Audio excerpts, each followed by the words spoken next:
We're back with the Monday Minefield. It's been a very long time since we've done the first episode. Since it's already August, so it's been more than half a year. But so what? It's the 2nd of August, and today is, well, right now, because it was actually the 1st today, we are in the morning, and it is now the 2nd of August. You know what that means? It's the Capricorn full moon. It's not Monday, and I was gonna do this on Monday, but you know what? Since it's the full moon, let's use that energy. Let's get going. And I know this full moon in Aquarius. Did I say it was full moon in Aquarius? Because that's what it is. I know that this full moon in Aquarius is supposed to symbolize making sure everything within your environment and within you is set so you can go on and proceed with your purpose, your true soul purpose, and also to go in your soul purpose authentically. I know I haven't done this in a long time, but you know what? I feel like this is my purpose, so let's get these videos and me talking about whatever happening. Because I feel my purpose is to share whatever I have, whatever messages I have. Anyway, enough about that. I'm going to use the same deck as last time, the Deep, Dark and Dangerous Oracle. We'll draw a card, use that to prompt whatever message I feel like we can talk about. And whether there's a message or not, we're just going to discuss it. We're going to use whatever card I get as a prompt. I might get philosophical, spiritual, intellectual, emotional, whatever. It doesn't matter. I'm just going to be myself, do my thing, and we're all going to ride with that because that's how it's going to be. Anyway, let's shuffle this and see what our prompt is. Let's see what the full moon brings to us tonight.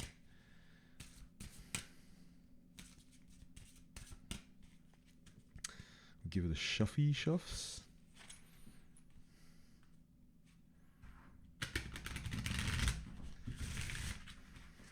And no, it's not Monday, but whatever. Okay. Cut. Let's see what we get, baby. Oh, we get the Cu. I think it's pronounced Kushi. The Kushi. The Cu Sith, because it's spelled like Cu Sith, but I think it's, come on, focus, baby. Can we get some focus up in here? I think it's pronounced the Kushi. Oh, there we go. There's a focus. Yeah. Or Gucci, the Gucci. Oof. Yeah. I know it says focus here, but I think what it's actually supposed to say. Let me see. Wait. Number 38. I'm pretty sure it's not supposed to be focus. I'm pretty sure it's supposed to be something else. They misprinted the card, sadly. But, oh well, don't worry. We can work around this. Alright, the Kushi. It's supposed to be safety, not focus. Yeah, I know it says focus, but yeah, the Kushi, the card is supposed to be safety. And it's all about risk and safety. Oh, let me quickly scan this. Yeah, I'm pretty sure it says Kushi because look, in the book, come on, do your thing, focus right there, baby. See, the Kushi.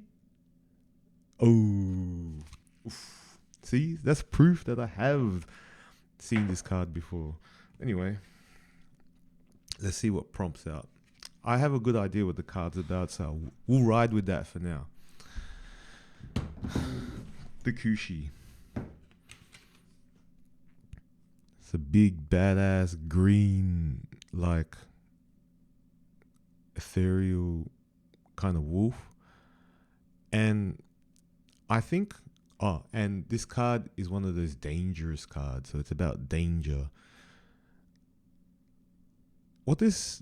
I think the lore behind this card is, I forgot where. I think it's Scotland.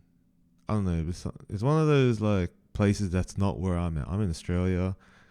Our dangers are way more different of it here. This is some big ass like mystical wolf that might fuck your shit up like in the big manly aggressive masculine way. But here in Australia, oh man, we got like unlimited of the most poisonous snakes, spiders, scorpions, like all the crafty little like demonic shit. That's what we have up in here in Australia. But anyway, the Cu Sith danger, the word is supposed to be safety. And I think the law about the Cu Sith is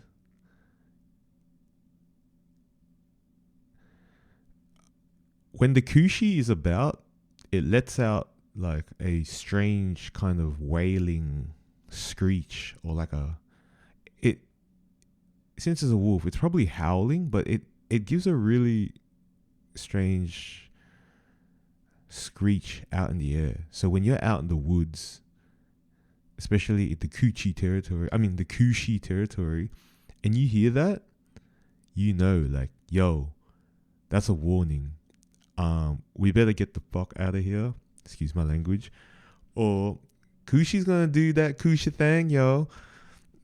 So it's about, and I'm guessing so when we use this card in readings in a basic sense, this is the card that warns you about, you know, yo, when you see the signs, you get the warning, please pay attention to that, you know, and heed that warning, you know, heed that and use that as a prompt to find safety. Because Cu Sith's out there, baby. And I don't know. Apparently, Cu Sith ain't friendly. Well, apparently, I can't remember what it's protecting. I think the Cu Sith is actually just an amalgamation of all the spirits out there in the woods. And it's out there to protect something or keep all the spirits out in the woods alive. You know what? Look, I'm going to quickly, briefly, just read what it says. I'm going to skim through. So it is in Scotland.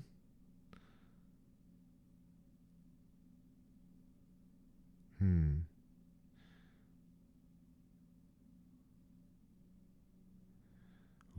you could be killed by the Cu Sith. It's the green dog. And a lot of people have apparently encountered this thing. Or if not encountered it, there's a lot of talk about the Cu Sith rocking up. It's way bigger than your regular dog or wolf. It's almost like a dire wolf, you know, like in those stories. Ooh, size of a cow. Oh, that's pretty big, yo.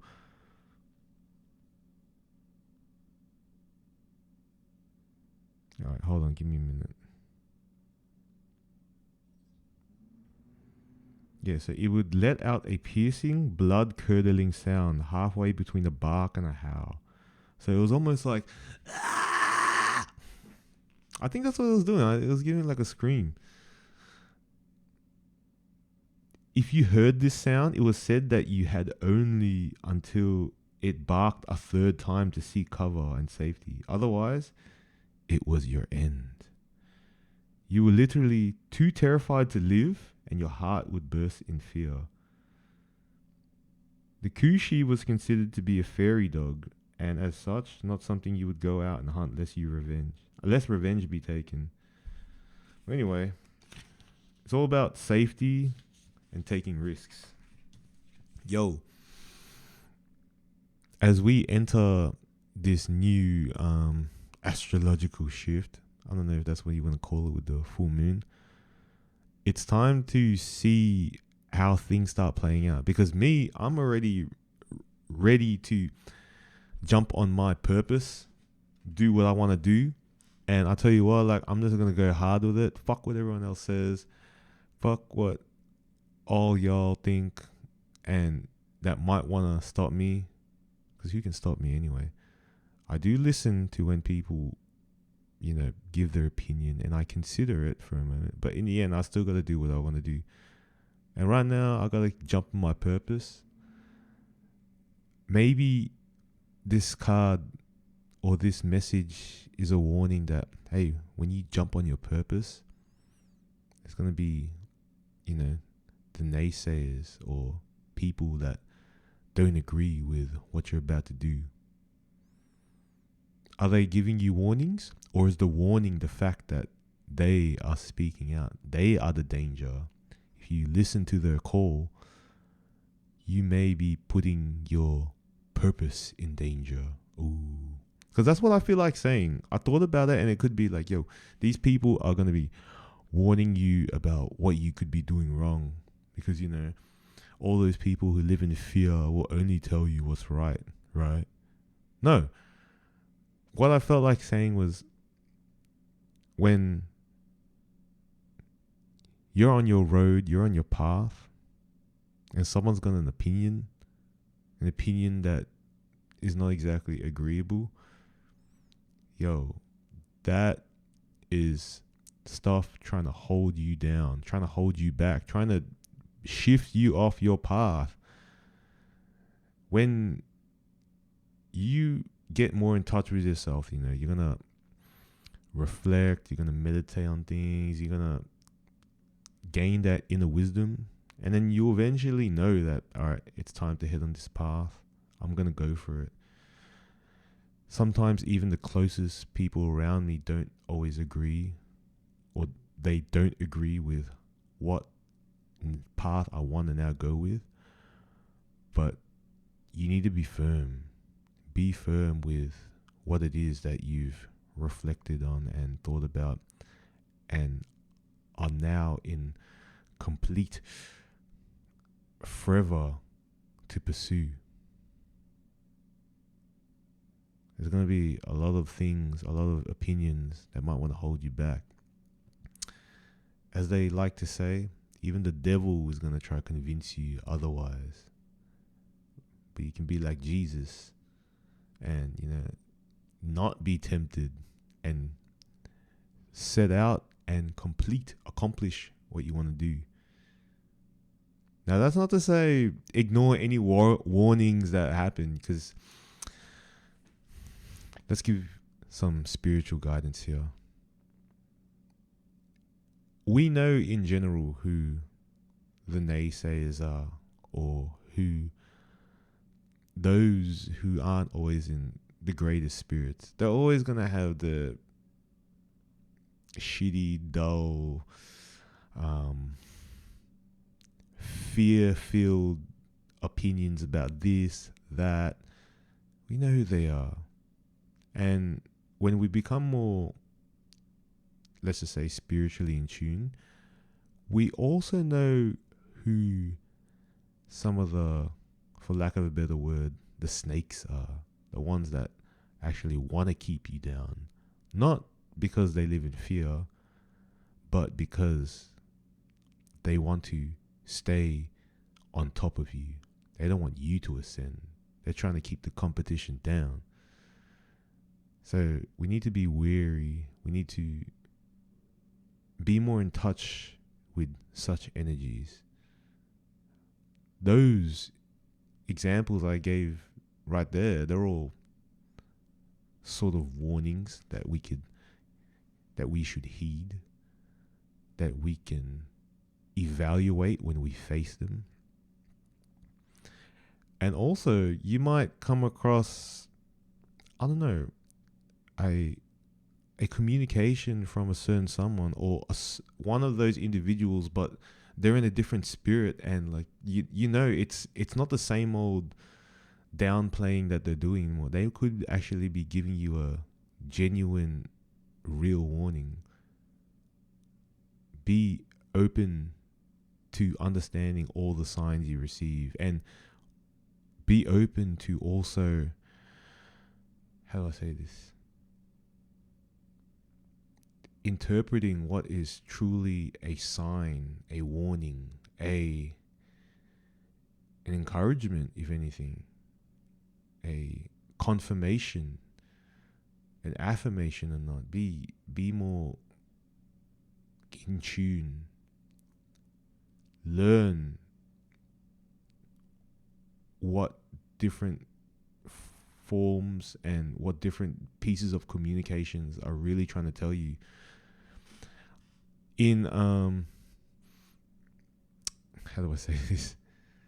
I don't want to say spiritual, but in the esoteric, occult, fantastical sense of spirituality, a lot of signs and communications that we get from the universe or God or other higher beings, they're not always words and spoken messages. Sometimes they are things you see.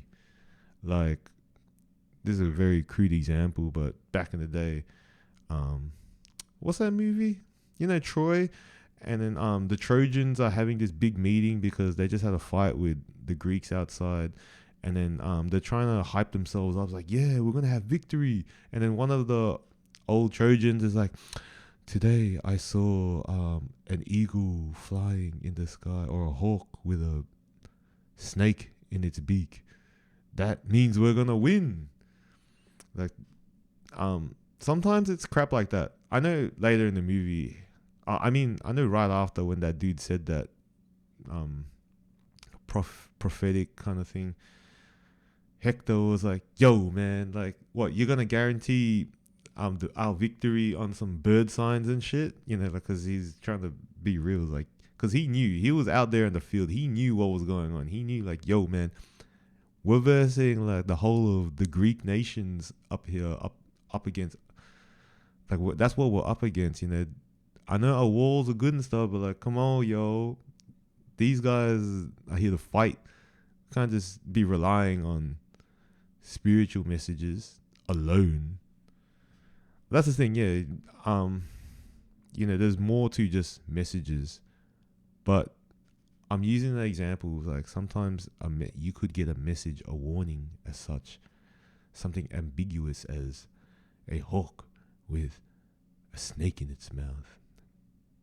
Maybe not exactly that, but, you know, it could be, you could see 3 red cars drive past you, and then you're like, oh shit, you know what that means? That means I don't know. That means people are gonna be, someone I'm gonna be in the car with is gonna drive too fast, because, you know, apparently red makes the car go faster. I don't know, you know, like, it's all ambiguous stuff, but that could be some warnings you get.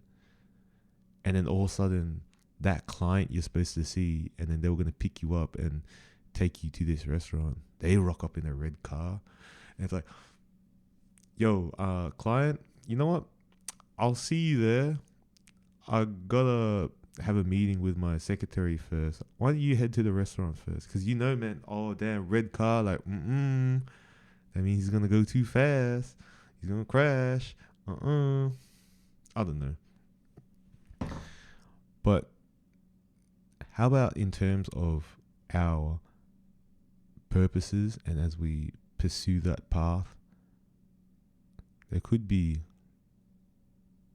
messages or warnings, or even things that encourage us, like, yeah, you know what you're doing? You're doing the right thing. When you start to see, let me elaborate. Let's say you step on this new path and you're like, you know what? I'm finally going to open this business. I've got enough capital to open that shop. You know, that property there, they already agreed to give me the lease. Let's just go with it. And then you realize that, you know, you're not hanging around with all your usual crowd. You're not with the same workplace co-workers anymore, because obviously, like, you're going to do your own thing now. And then you start to see all the people around you, they're running businesses too. There's signs you can pick up when you look at all the people around you now running businesses. For example, your neighbors, your neighboring businesses. Have these neighboring businesses been there for long? Have they been there for too long? What signs could this be telling you? 'Cause look, I'm not talking shit, but I grew up in Springvale, and all I can tell you is that for the past 30 years, yo man, most of those businesses are the same. And as in, they are all doing the same thing, and they're opening up more of the same shit. And I know, like, whatever, business is running, maybe some are fine, maybe not. But one thing is clear, like, man, none of these are growing. You want to be a new, expansive business, and you jump onto one of their bandwagons, there ain't gonna be that much growth. You gotta do something different to all of them. Look, this is some experience, some wisdom I got from a dear uncle of mine. And he's like, yo man, like look inside all their shops. What's different? And I was like, I don't know, like nothing. I was like, I don't know, I can't tell, nothing really. He's like, exactly. I want you to think back 20 years. What's different from 20 years and now? And I'm like, yeah, exactly. Nothing's different. These guys aren't growing, man. That's not how you can become expansive and move up. It might be a business that will get you by, but they didn't have to say anything. How they live is already a message in itself. And he was upset about this because some of the neighboring I remember now. The neighboring businesses were complaining. They're like, yo, why are you always renovating your shop? Why are you always changing the shop up? What's the point? You're wasting your money. You're not doing anything. Like, it's not benefiting you. Like, you don't need to do all that. You don't need to upgrade your shop, do more, all that. Just run it and everything will be fine. And then he shook his head, and that's when he was chilling with me. He was having smokes. Like, you know what they said to me? You know what thing he said to me? He's like, yo, why you... Because I was helping them change the floors and walls. And they're like, you know what? They said to me, like, why are you changing everything? That's a waste of time, waste of money. And then that's when he went on to like, yo, what's different about all these businesses? Oh. And then he pointed it out as like, nothing. That's why they bitches. And that's why uncle's like got all these businesses. He's chilling. He barely works hard. Because he knows, man. He knows, like, yo, man, you can't stay stagnant like all these fools. Like all these people living in fear. You want to be more, you got to do something more, something different. I don't know, that's a little kind of businessy tip. I know it's easier said than done because, as the fearful love to say, business is very difficult. You got to be careful, blah, blah, blah. Like all the naysayers. But hey, are they giving you warnings? Or is the warning what they are trying to tell you, what they're trying to mold you to conform to? You don't need to conform to the average man. Don't be scared to be different, be unique, be authentic, be who you are. I don't even know what I'm doing on this microphone, but it doesn't matter. You know what? I do know what I'm doing on this microphone. I'm being me. I'm just talking. I'm just doing my thing. And that's me. I'm cool with that. If people like that, then they like it. If they don't, then whatever. Go talk your shit. And it don't matter. Just do your thing. And don't be scared to be you.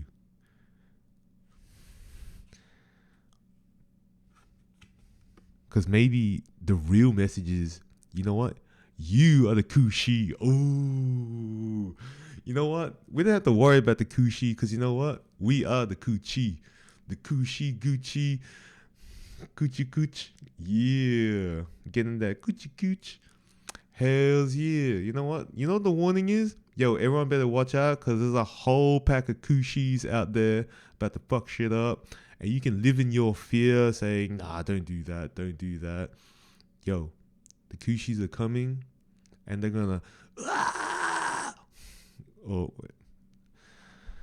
It's the sound between a bark and a howl. Like, oh,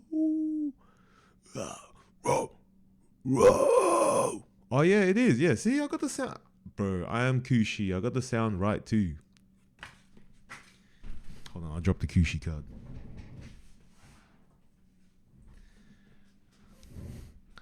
The more expansive message of this is, yo, you can live in fear of the Kushi, because there's gonna be Kushis out there, out in the wild,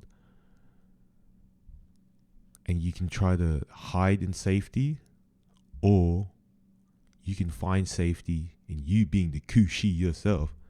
Because come on, imagine out there in the wild, some Kushi calls out, "Wah," and then it thinks, oh, I'm cool now because everyone's scared of me. But then all of a sudden, this Kushi hears a more crazier, like, "Wah!"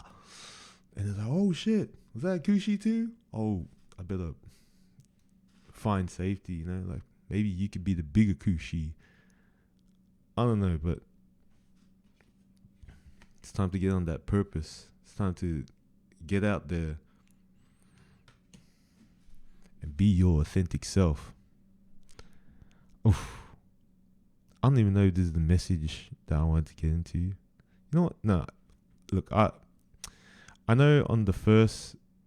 All right, let's have a bit of reflection. I know in my first episode, I was saying that, I don't know if I was getting the messages out right, blah, blah, blah, blah. I was getting a message out. I knew I was getting a spiritual message out. I was divinating a message out.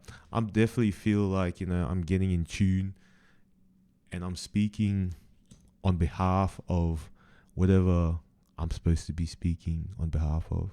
The spirits, the angels, the universe, whatever. Doesn't matter. Who cares what you believe in? I'm prophesizing right now. And hey, what I'm trying to tell you is start to understand, learn more, and be more in tune with signs and communication, signs and symbols. And also, don't only look in fear when the card of safety tells you to try take safety, because the reverse of being in safety is taking a risk. There's always two sides to the coin, unless you want to count the rim and the edges of the coin. But that's beyond the point. We all know what the phrase is trying to say. There's the flip side, like love and hate. It's the same thing. It's just the other side of the coin. The other side of safety is risk. Have no fear. Take that risk. Because unless you take that risk, where is your growth? Unless you take that risk, how will you learn? Unless you take that risk, you ain't going to get the biscuit. Ever.